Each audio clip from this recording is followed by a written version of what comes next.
This is Pet Life Radio. Let's talk pets.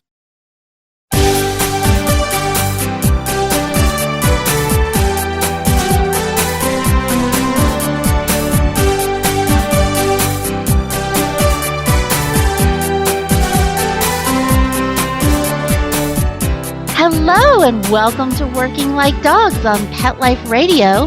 Thank you for joining us today and for following Working Like Dogs on Instagram and Facebook. We're your hosts. My name is Marcie Davis, and my co-host is my adorable service dog, Lovey. And we're thrilled to be with you today to talk about our favorite subject, working dogs and working animals. And today we're going to be visiting with Sonja Heritage, and she's the head trainer for the National Search Dog Foundation. And Sonja is going to be talking with us today about the Search Dog Foundation and some of their most recent deployments and about all the amazing work that they're doing. So come right back after these quick messages as we welcome Sonja Heritage to the show. Sit. Stay. We'll be right back after a short pause. Well, 4 to be exact.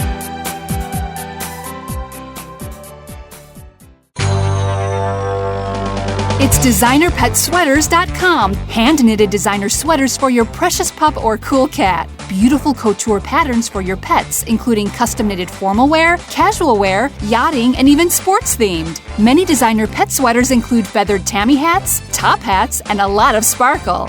Each sweater includes leg loops, front paw sleeves, and leash opening. Visit designerpetsweaters.com to order your 4-legged fashions today. Your pets will stay warm for the winter and be runway ready. Large or small, we fit them all. designerpetsweaters.com.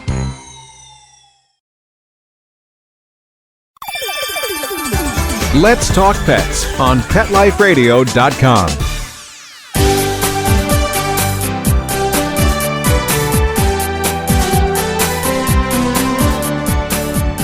Welcome back to Working Like Dogs on Pet Life Radio.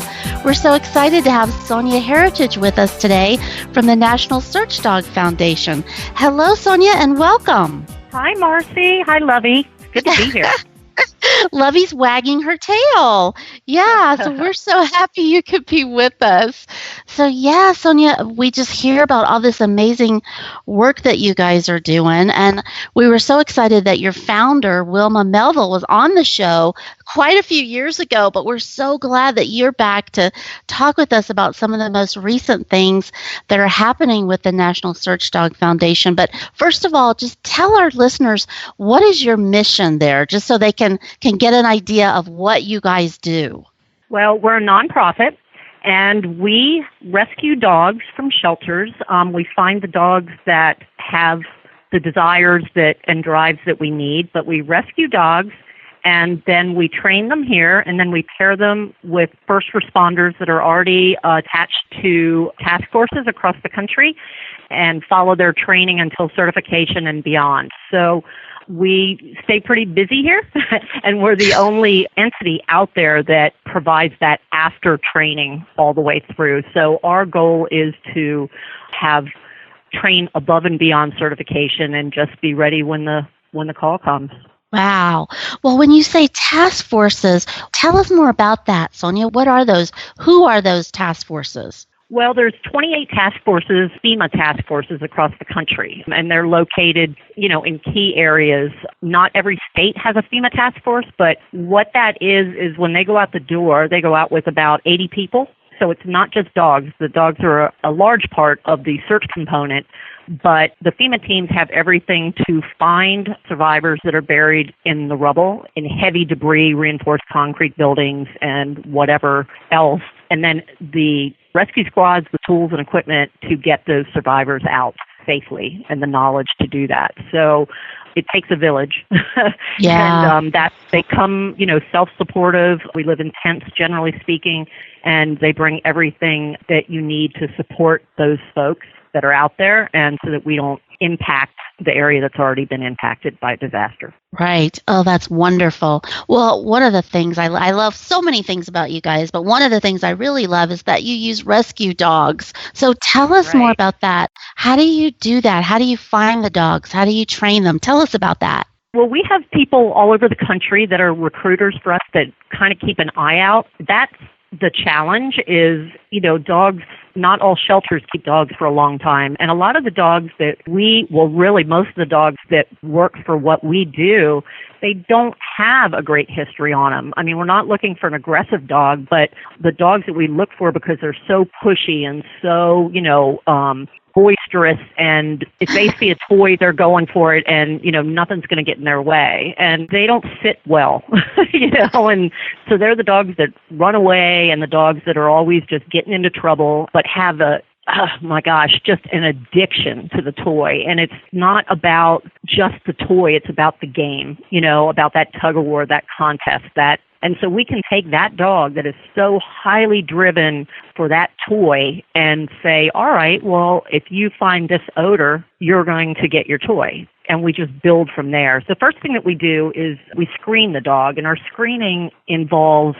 toy possession, which is the number one trait for a detection dog, that they have to have a toy that is more important than anything in the environment, in a new environment. That if they want to carry it around and sniff, they can do that. But if they drop that toy and then go to sniff something else and walk away from it and forget about it, then they don't have enough desire. It doesn't work for them internally, Yeah. So we're looking, it truly is an addiction. These dogs, when they see the toy, they start drooling. Right, they're obsessed. They start shaking, their eyes dilate, you know what I mean? It's just like, it's like love on steroids. Response. Yes. Exactly, and if you see that, then it's like, oh, okay, so this is important to you, they're precious, Yes. And so then we say, all right, so what if I take this toy and I throw it up in the rubble, and we'll do an immediate release. We'll throw it up about 20 yards, into the rubble and see, can the dog can't worry about their footing and hunt at the same time.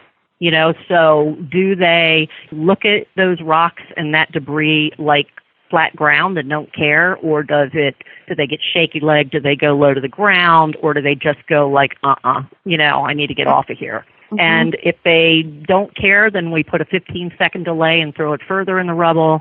And then we move to another spot and do a 30-second delay and then a minute delay to see, okay, well, that obsession, does it go away when you don't see it over time, or do you just fixate and it grows and builds and you start barking and lunging and trying to get to it? And that's what we want. We don't want any obedience on these dogs whatsoever, because it gets in the way. Yeah. Because then they'll start offering a sit or a down or, trying to make you happy. And it's like, no, just tell me what you want. Just be you. Exactly. Just be your beautiful self. Exactly. Yes. Exactly, So because, the end result is these dogs are going to go up and hunt on their own. And the handler's going to let them go, and they're going to go hunt quickly all around there to find that odor and follow it through to where it's coming out of the rubble, and then stay and bark at that location down into the rubble because they're expecting that toy to come out of the rubble. Mm-hmm. And of course it's not going to, but the handler will just throw a toy down and they're perfectly happy, right. And then they tug with them right there. And it's just that we're not making them do anything. If you see them coming up to the rubble, that that's where they want to be, and you're holding them back from what they want. So it's very cool to see. And the dogs, not all dogs like it. And if they don't, we career change them, or we find a lifetime home for them. We have a career change program, and we also have a lifetime care, which means that once a dog comes to us from a shelter, we are responsible for them for the rest of their life. So we will find a place for that dog where he belongs and where he's supposed to be. Yeah, so, that's wonderful. Which is, which is pretty unique also. So we provide these trained dogs at no cost to the handler or to the task force. It's all, like I said, it's all donation-based. Wow. Well, how many dogs do you normally find a year? What's a normal amount? Well, the goal is to find 40, so that we can get 20 or more. Because it's kind of like the Olympics. It is bringing everything into play, and it's just, they all can't do it. Some of them start out really hot and love it, but it gets harder and harder, and they go like, this is too hard. Yeah, what was I thinking? Yeah, exactly. Yeah, you gotta respect it. You can't make a dog do this. Right. And and you should, not only can't you, but you shouldn't. Absolutely. What right do you have? So, just like every person doesn't want to go up there climbing around on the rubble, but some people really love it, Yeah. You can't, so it just takes a certain type. And when we find them, they're diamonds. They are just unbelievable. It's unbelievable what they can do, because what they do on a disaster is they make a huge area. They can clear a huge area and tell you where to focus on, which the other devices that you have are cameras or listening devices, the listening devices are great if that victim is conscious and can respond. But you really think about earthquakes and other type of entrapments, you can't always holler out. You may be pinned. You may have dust in your mouth. You may be unconscious. You don't have it in you anymore. And so these dogs are the only tool that we have that can find an unconscious buried victim and in a fast amount of time. It's amazing. Moving slowly. Wow. Yeah, so it's pretty amazing what they do. So when you get a dog that's been identified, when it makes the screening process, what's the next step after you screen them and say, okay, you're willing to commit to them? Well, we do medical on them and make sure that they can have a healthy career, because you put a lot of work in them and you don't want something like hip dysplasia, or elbow dysplasia or heartworm, something like that. We have to make sure that they are healthy and fit to do this work, and it's not going to hurt them. And then once they pass that, we start the very first, our bread and butter is a bark alert. That's what these dogs, that is their final response when they get to odor, live human scent coming out of wherever. And so the very first thing we do is we put them in a harness and we back tie them, and somebody holds the line, and we tease them until they bark. And as soon as they bark, we throw them the toy and tug with them. And then we just build it to where, they see you coming out with the toy, they're just barking and barking and barking. That needs to be a conditioned response, that what do? I bark. And then we go to a barrel system. And so we take they're 55-gallon drums, but they're plastic, like Coke makes them, or Pepsi, or, some kind of a syrup is in them. And we put two of those together and have a lid on the front of it that has a mouse hole cut out of it. And we attach them, and we have a lineup of 5 of those barrels. And in one is a person. And so we will, and in the middle one, and I don't know if you could picture this, but in the middle, they all have identical doors and they're identical barrels, and they're right next to each other in a line. And so we've got a blind that we have the dog behind and the handler behind, and they're working on a long line. And the center barrel has a tennis ball on it that's on a string.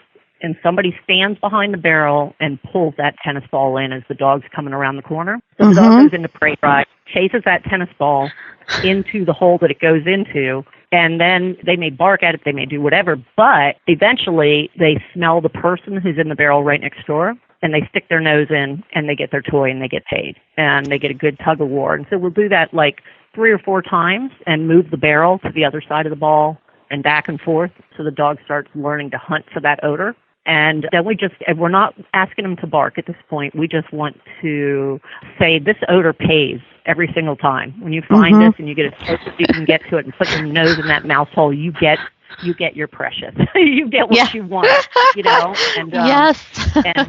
And they just, they're ballistic over it, and we've got a tug that's on a nylon strap, like a 3-foot strap, so they get a real good game of tug of war right there. And then we say, once they're doing it back and forth on those 5 or 6 barrels that are right there, then we'll have a person come out, and we'll have the hot barrel, which is the one that has the person in it, will be, let's say, on the far right. And we'll have a person come out and start tapping and trying to call the dog to the left, to the barrel that's on the left. And sometimes the dog comes over and goes, and so we just go, hey, you're a good dog. You're amazing. Oh, my God, look at you. You're so pretty. And then they go, what's happening? And they just turn off and they go to the odor, Right. And so then what we're trying to teach them is like, just forget about your eyes, forget about your ears, just trust your nose. That's it. That's all you have to do. So, and that's the distraction. And so, then they'll just look at you and go, well, it ain't there. So then you've got it.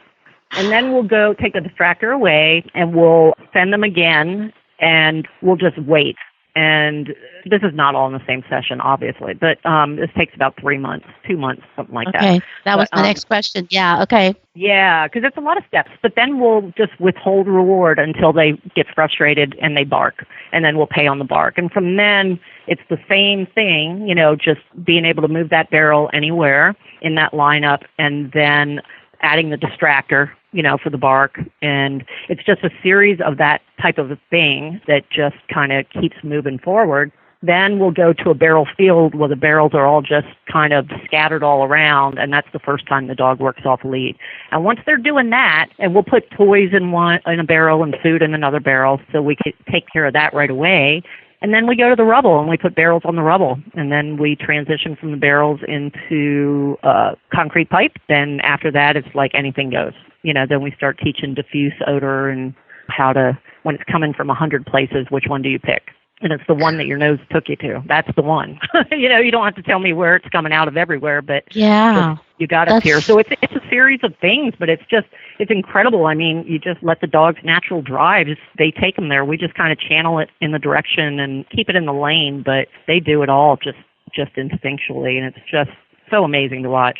I love that. That is so cool, of letting them be them, especially dogs from a shelter where they were not valued for those skills. And for you guys to not only value them, but to give them these amazing opportunities where they can express themselves. The thing is with these dogs, like when they come in, they have no use for people, most of them. They just don't. I mean, they've always been the bad dog, and they've heard no continuously. And they don't even look at you. They're just like, whatever. And when they leave here, oh my God, their head is high. They're all muscled up. Their tail is high, and they're looking, every human that they come to, they look them right in the eye. And it's just, oh God. Wow. I'm just talking about it because that's what it's about right there. Yeah, they've got that confidence in who they are, and that's so beautiful. Oh, I love that. Special purpose. Yep, it's so amazing. Yeah, that's it. If we can all find our purpose, right? That's it. That's the aha. Yeah, that's so great. It is. That's it. Find your passion and go with it. I know. So simple, but so challenging. Yeah. Well, so when are they matched with their search team partner? So how does that piece of it work? So we do an interview process, and we have a 3-year wait for dogs. And so the thing about search dogs, or any dogs, unfortunately, they don't live forever, and they can't do the work forever. So you're kind of always behind the 8 ball on that a little bit. But their careers usually go from they're out of here about 2.5 years. Our training program is 9 months on the average. So to go through everything. And when our dogs leave, they have full obedience. They do a focused heel. They do a long down out of sight for 5 minutes or 7 minutes. They do agility, full-on agility, off-lead agility. They do direction and control, which is kind of like being able to stand at home plate at a baseball field and be able to direct your dog to first, pitchers or third, and then back to second and overs and sides, and do it by hand signals or voice or whistle. And then they also do the rubble search. So they do building search and vehicle search. So they get a lot in there. But so when that happens, we've got a list as well of the task forces and the handlers coming up. We do an interview process to make sure that handler understands what they're getting into, and that just what all the challenges of it are, because it's like having a 3-year-old, and you're going to have to find something for that 3-year-old to do every day, and not to mention the commitments to the task force and the commitments to us. So some people just think it's cool, but they don't really get into you're probably going to get $10,000 a year out of your own pocket. Can you do that? What do you do on vacations? How do you go to all your kids' games? It's going to impact your life and your marriage, and your kids are going to feel it. Can you do it? And everybody can't. Some don't even know they can't. You see them, you just read the body language. Yeah. And we pick the handlers along with their task force, but we have the major input on it. And then they wait until they come up in the list. And then they come here for 2 weeks. We have a 125-acre amazing training center. It's a national training center in Santa Paula, California. And we have rubble piles. We've got a collapsed freeway prop. We've got 4 train cars that are in a wreck. We have Surf City, which is like your city block USA that has been completely devastated intact structures, but everything around them is wood debris, furniture, just what you would see anywhere. We have a tilted house that is incredible. It's a tilted house. Everything here was built to code, so it's kind of crazy. Like, how do you build a tilted house to code? But we did. Wow, that's impressive. Wow. Yeah. We have a covered training area that is like a horse arena, to get out of the sun and be able to work these dogs on agility and obedience in the barrel system, not in the sun. And I mean, it's doggy Disneyland here. That's what I was going to say. Yes, in California. Yeah, so it's pretty amazing, and it's just our handlers can stay here. We have a handlers lodge, and that they can stay when they're here training. And yeah, it's a spectacular property. It really, really is. It's done right and pretty amazing. I mean, our grooming area is 2 hydraulic tubs, right, with 2 hydraulic grooming tables. Like, it's just like we don't have to lift them. Oh, that's came here, wonderful. we were on my back porch, like in a bathtub, So we're so grateful. I mean, we really are, and we're so lucky. We know that. Wow. Well, hold that thought, because we're going to come right back. We're going to take a quick break and hear some important messages from our sponsors, but we're going to come back and we want to hear more about that and about your recent deployment. So come right back. We'll be right back, right after these messages. Stay tuned. She was thrown out of a pickup truck. Somebody threw him out of a car and shattered his leg. They found her walking on the streets. Many have been abused, malnourished, eating garbage. Scabs, itching, licking, missing fur. There's this commercial on TV that the ASPCA does. They want you to send in $19 a month for a dog in the shelter. I think you should go and adopt a dog from the ASPCA and then get that dog on Dinovite. DINOVITE.com. You don't need to spend thousands on vet bills. The answer is nutrition. The omega-3 fatty acids. Flaxseed, zinc, alfalfa. The digestive enzymes that are cooked out of regular dog food. When you rescue a dog, you've got to feed him right for life. Every rescue deserves at least 90 days of Dinovite. 859-428-1000. 859-428-1000. Dinovite is nutrition. Dinovite for life. DINOVITE.com. Let's talk pets. Let's talk pets On Pet Life Radio. Pet Life Radio. PetLifeRadio.com.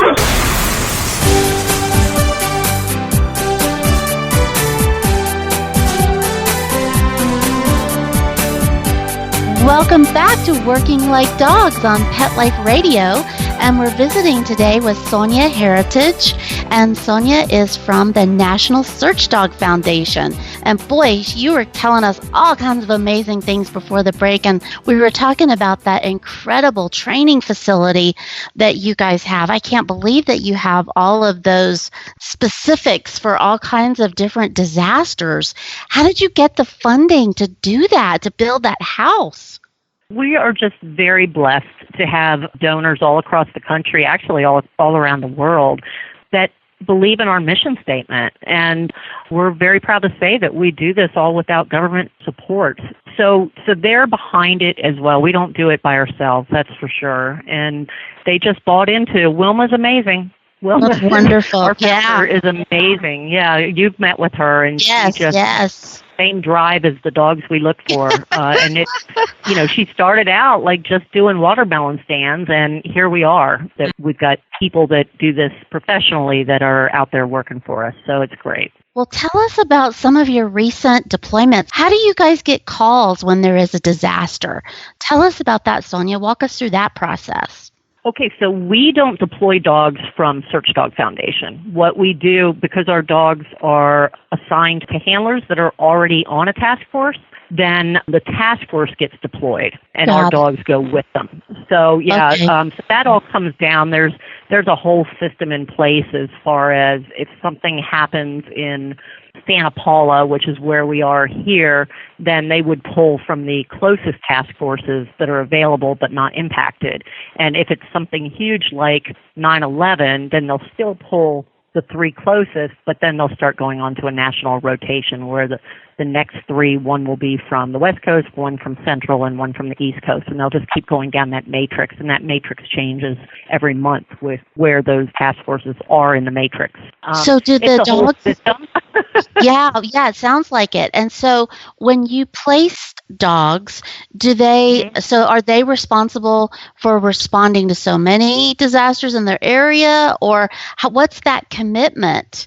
Well, the commitment is that if the phone call comes and they need that resource, that canine search dog, that, you're responsible to. Yeah, I mean, most of our handlers are firefighters already, so they're already in that line of business, and they totally understand that, so everybody wants to go out, that's for sure. We're not the kind of people that watch a disaster unfolding and don't want to be there. We all want to be there because we know how amazing, how much these dogs can help, and how important it is to get them there quickly. That's usually the biggest frustration. It seems like it's one disaster after another. I mean, with the earthquake in Mexico City, so I'm sure you had your dogs are in all of those different areas. Well, we had in Hurricane Harvey, we had 15 of our dogs at Harvey. And then Irma was right on the tail of Harvey, and we had 16 teams of our dog teams there. And then, of course, the Mexico earthquake hit, and we had 7 of our dog teams deployed there, and 2 of them are actually in Baja California, and they operate out of Mexico. So we had 2 that were there right away, and 5 more came from LA County down there to assist. And then, we had teams in Puerto Rico as well. Let me see, we had like 6 or 7 teams in Puerto Rico. So, it was quite the month. Quite the month. But they all went out there and did what they do, and we're so proud of them. And in this, as a responder, a disaster responder, you never know what you're going to. You just don't. And that's why these dogs have got to be so spot on, because you just don't, you can't look at something and go, oh no, I don't think my dog's going to do that. It's got to be like, there's got to be trust, and we've got it. And it's just so important. And how long do they usually stay when they're deployed? How long is a usual time they're on the ground? Do you have a structure like that? We do. I mean, 7 to 10 days is kind of, it's really a week to 2 weeks is what they look at, generally speaking. But when you start getting into these back-to-back hurricanes, I mean, you can be out for a month easily, because you move from one to the other. So you just stay equipped, and you have to have that support system at home.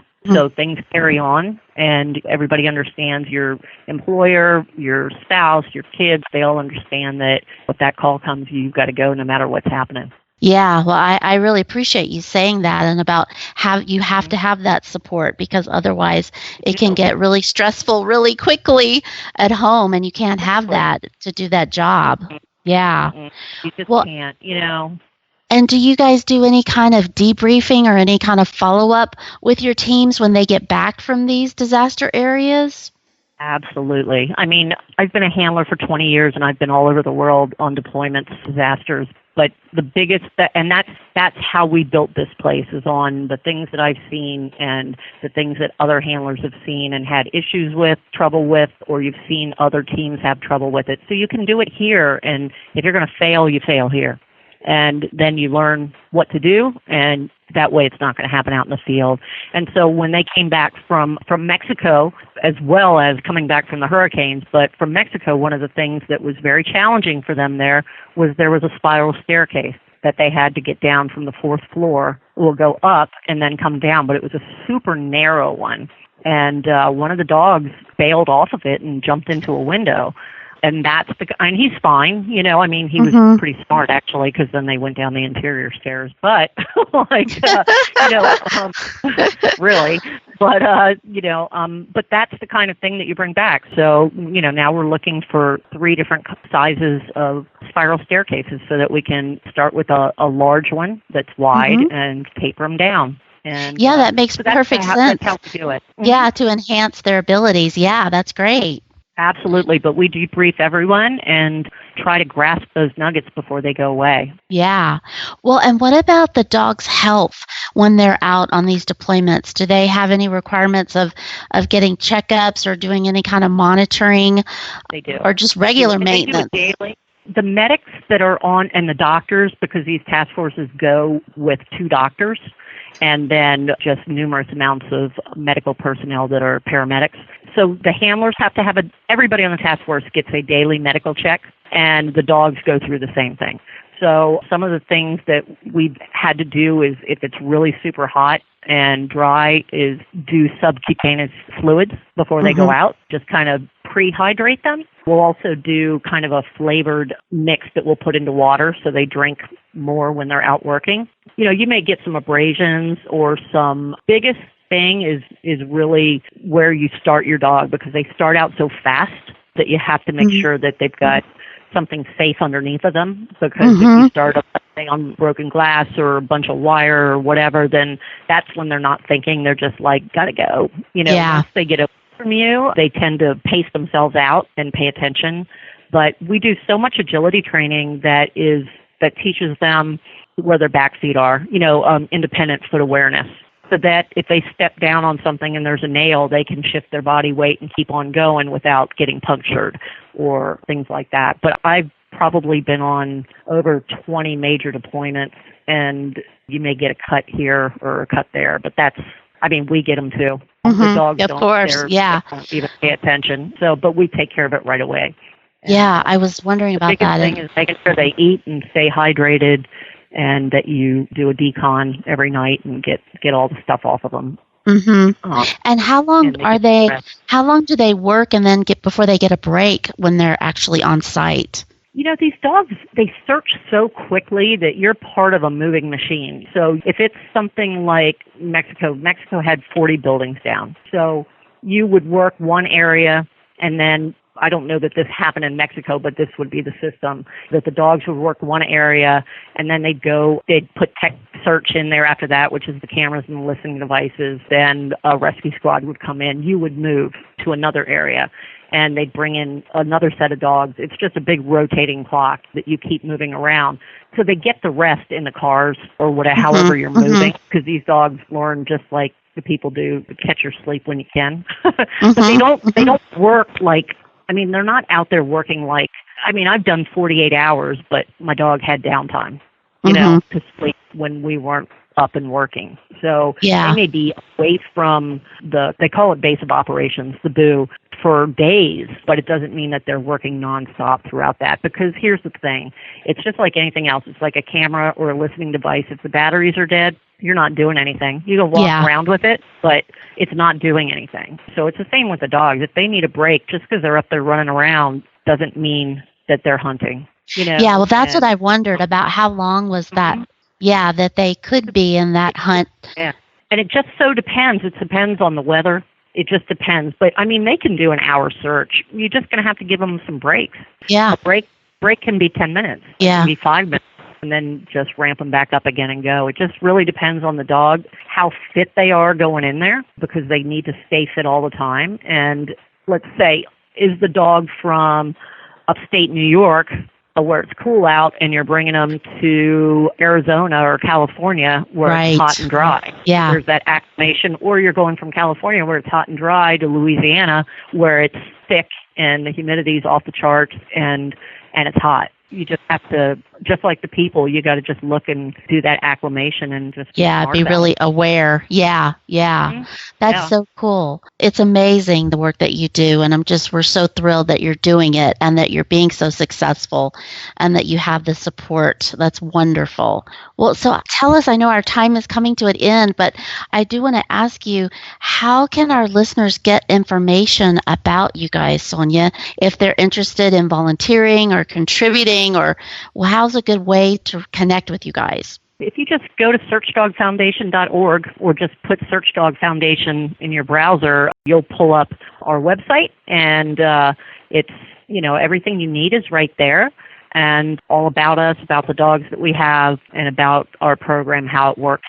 And we are a top-rated nonprofit, so we do pretty well in that. I'm not exactly sure what our I should know that, what our percentage is, but we are low as to what is used for staffing and all that. So everybody that works here is just so passionate about the mission, and I'm just the luckiest person in the world doing what I used to do for free anyway. Like actually having a job doing it. Because I was doing this nonstop, for forever. You found your purpose. Yep, that's it. Yeah, that's awesome. I love I know, that. my mom used to say, what are you going to be when you grow up? And I'm like, well, I'm going to be probably a bag lady with some really nice dogs that do things.